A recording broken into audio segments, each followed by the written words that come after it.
So today I'll be reacting to this new Sandy Munro interview that covers the difference in culture between Tesla and the American OEMs. He even talks about Tesla Bot at the end, so I've picked out my favorite moments from this interview, and I hope you guys enjoy.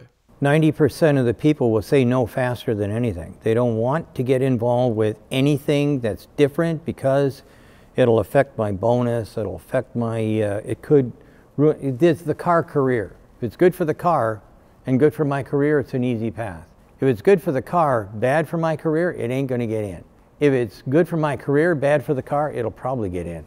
And that's kind of the way things are. It's just, it is what it is. And those options, if you like, are the things that people consider continuously if they want to get ahead inside of an organization. Yeah.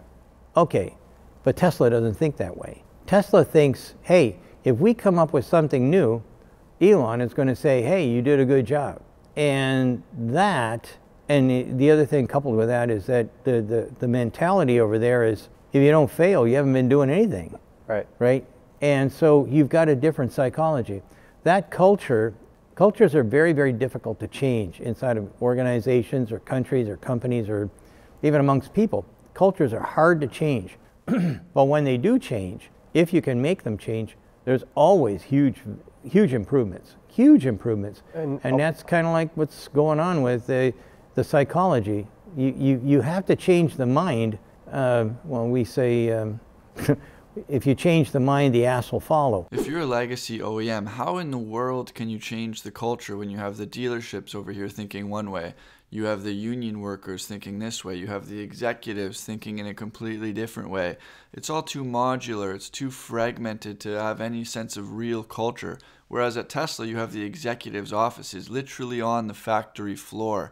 Everyone's thinking in one big hive mind at Tesla. They have a united mission. Elon was able to see that the dealership model was ancient before he even started engineering electric vehicles. Kind of attention right now in the news and everywhere else. I know Detroit Free Press has talked about Ford, for example, saying, only half of their dealerships, I think it's just over 1,500 or something, are going to sell ICE and hybrid only.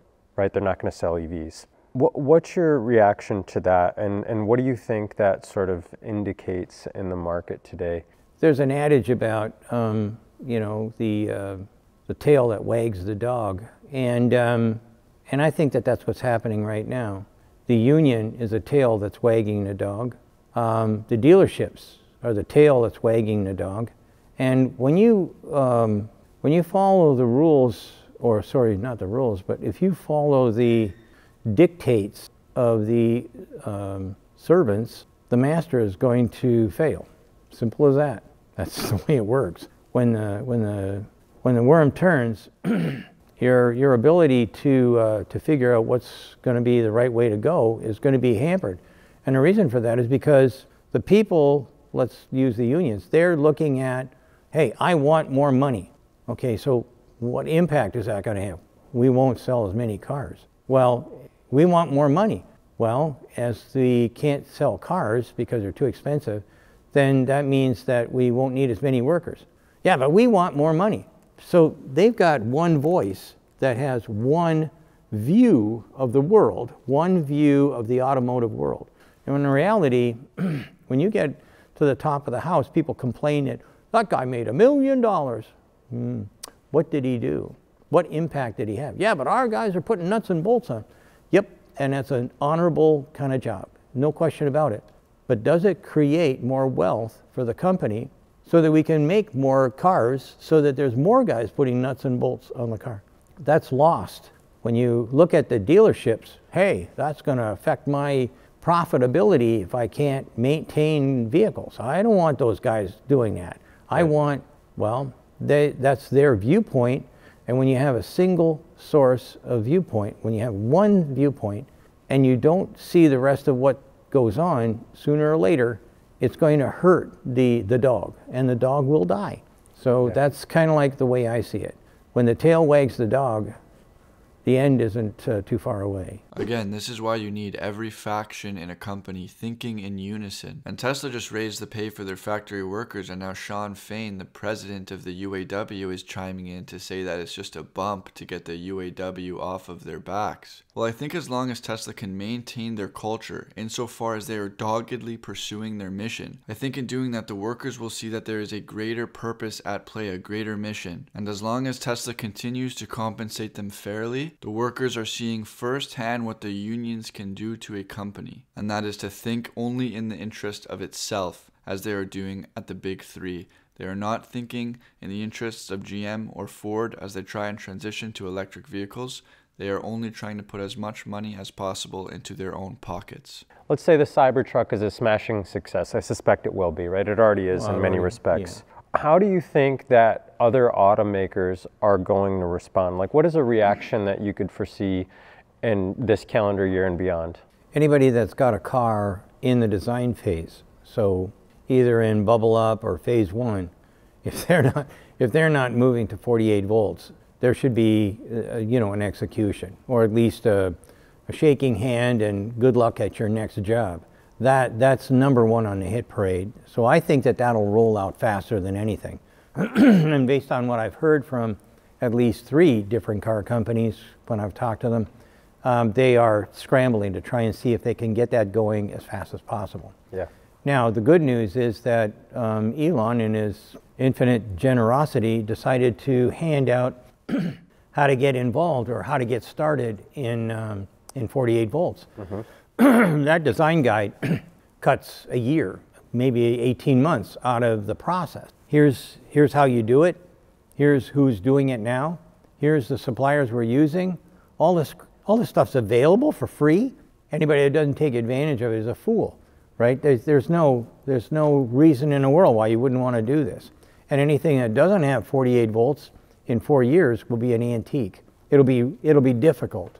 Yeah. To try and find replacement parts. My grandpa was a Christian, and he used to tell me these stories about Jesus and saying how, you could give someone all the evidence in the world about Jesus, and some people are just not willing to be saved. And this has been the case with some of the OEMs. I mean, some of them have just not been willing to be saved. Some of them have not been willing to take advice from Elon Musk and Tesla. And Sandy's right. If they don't open up that pamphlet that Elon has sent to all of them about how to architect a 48 volt, then they are simply a fool. They are not willing to be saved. What they have in Elon is actually a very rare occurrence, and they should be counting their lucky stars that he is willing to help them. That Tesla's mission is literally to accelerate the world's transition to sustainable energy, even if that means helping their own competitors. If they're not already integrating the 48 volt architecture into their new designs, then they might as well just kiss their good companies goodbye.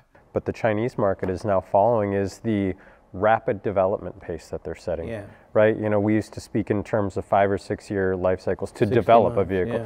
Yeah. And now people are doing it in 3 years, 2 years, 2 years and 18 months.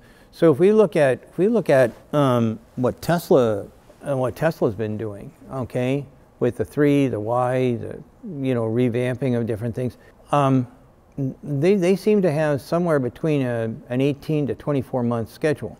Now, the Cybertruck was different, so I asked Elon about it, and it's in the interview. I said, well, how come it took 4 years? Well, I said, well, a little bit had to do with COVID. That slowed us down. We had to change the supply community considerably to go to 48 volts. We had to find a lot of stuff. So They weren't just creating a car, they were creating a new form of industry. And that is a much bigger job, much more challenging than just, okay, we're going to reskin the car. And that, in the olden days, would take at least 3, sometimes 4 years. Right. Now, the Chinese are swapping stuff out. They don't have that same perception that you have to hang on to assets. So the big thing that we always heard was, well, I got to make sure that we get our money's worth out of these old piece of shit machines. Why? They're old and they aren't accurate, and the money that we saved by not buying a new machine, we lost in productivity and excessive labor for trying to fix whatever came out of that machine. Yeah. that's where things again fall apart. When you listen to the wrong people, and the wrong people are usually in that situation, those people are usually people who understand only one thing. If I don't spend any money, I'll get a bonus. If I spend money, I'm going to get my hand slapped. Yeah, they're quick to fail, quick to cut their losses and move on to the next thing. Exactly. Yeah. And that mentality, again, that's a mentality, that's a culture. And again, you get back to which classification do you put that in? Is it a technological thing or is it a psychological thing? Anything to do with culture, anything to do with changing your mind, anything to change the course of how things are done or the rules and regulations for that course, that's all psychology. Yep. Nothing to do with technology. This segment was absolute facts. How many times over the last couple of years have we seen, oh, we're building a battery plant here, and then it's like, you know what? We're actually going to slow that down. Oh, we're going to make 5 million EVs by 2026. Oh, you know what? We're actually going to push that back to 2035, and we're just going to do hybrids now. Oh, we've changed our mind. Now we're actually gay. They go back and forth like a teeter-totter, whereas Tesla's resilient. They're persistent. They could have given up after the Cybertruck unveil when everyone said it looked like crap. They could have given up when Tesla became the most shorted stock on the planet when they started making electric cars. Now they're buying billions of dollars worth of compute, and they can't tell you exactly how it's going to pay a ROI. They can't tell you exactly how it's going to pay off, but they stick their neck out when something's important enough, and the OEMs just don't seem to have the balls to do that. What do you anticipate for this year and beyond for robots being implemented on the line? What types of savings, not in a quantity amount, but do you think the savings could be drastic for the OEMs as it relates to manufacturing costs by deploying these robots on the line? Well, it depends. The original idea behind the robots that Tesla cranked out was to attack the 3Ds, dirty, drudgery, and dangerous. And that's good. And I've never really seen one of these things live and in person working, but I did see a video on a guy's phone when I was in Texas, in Austin.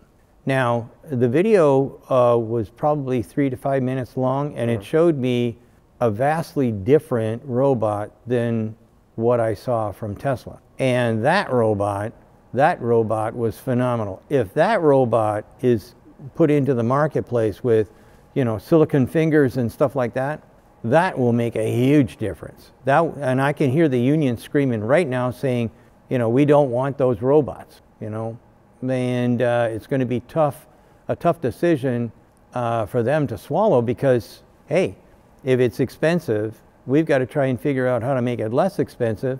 If that robot can do what a human can do, why have I got a human? That guy works in the dark. And by the way, he also sees at the back of his head instead of the front of his head. I mean, I now have peripheral vision. I'm never going to have a guy trip over anything. He's never going to walk backwards into a forklift truck. This robot can see all the way around him. He can do tons of things that an average man can't do, or human. I'm telling you what, things are going to change a lot if these new robots that are being developed come to play. But I'm glad you brought that up because some people said that I saw this at Tesla. I did not. Yeah. I did not see anything. I only saw one guy, or I don't even know if it was a man or a woman. I was so shocked at what I saw that I can only remember what I saw. That was it. It was really, really fascinating. From somebody like myself, I worked on the very first robots, the Unimate robots, when I was 16. I'm telling you what, this is a huge step change. It's a different thing. Yeah, it's a different totally thing. different, yeah. It's possible that this year, 2024, a Tesla factory worker could be working and look to their left and see a Tesla bot working next to them doing a useful task. What is this going to mean from a UAW standpoint? Is this going to be a leveraging point for them to convince Tesla workers to unionize? And I just hope that Tesla workers can come together and see the bigger story at play. The longer that you postpone this transition to autonomous jobs, the longer it takes for society to get to a universal basic income. If manufacturing jobs can be operated by robots 24 hours a day, then the possibility of universal basic income becomes much more obtainable. And you might respond and say a universal basic income doesn't incentivize anyone to start a business. Well, I think that you're always going to have people that just want to sit around and do nothing, as we have today, but you also have people that need to stay busy. They can't handle the mundane reality. They have to start a business. They're meant to be entrepreneurs. And I think whether we have universal basic income or not, those people are going to always be busy. They're always going to choose to start a business. And I live in Canada, and a world of universal basic income seems to be where we're headed. And there's still going to be people who run the world, and then there's going to be the squatters who consume it.